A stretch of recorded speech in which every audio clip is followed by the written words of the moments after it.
But here's the thing about hedge funds is a lot of people were saying it's unfair. It's like yes and no because They knew what they were doing.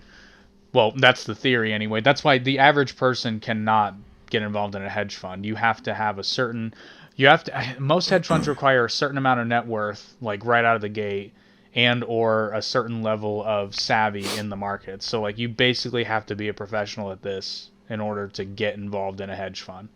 And there's enormous risk and there's virtually no safety net except in the form of corporate bailouts, which we are seeing, which again are not illegal, but we have to remember going back to 2008, a lot of those hedge funds got bailed out by the government.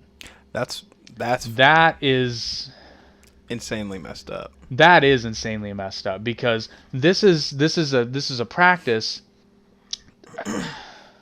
I've heard different. They're not as regulated, like not even close.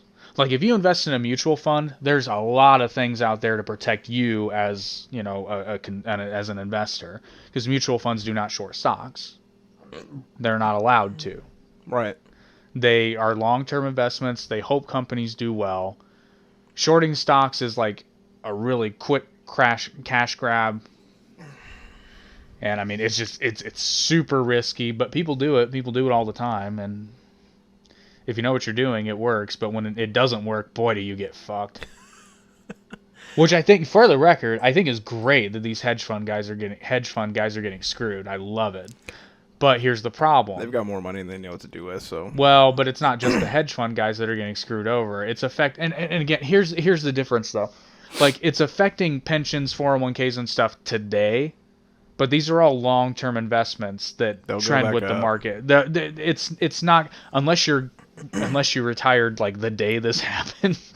That's the thing though, like when you enter in Well, but even like then that, it's not like you're getting a lump sum out. right.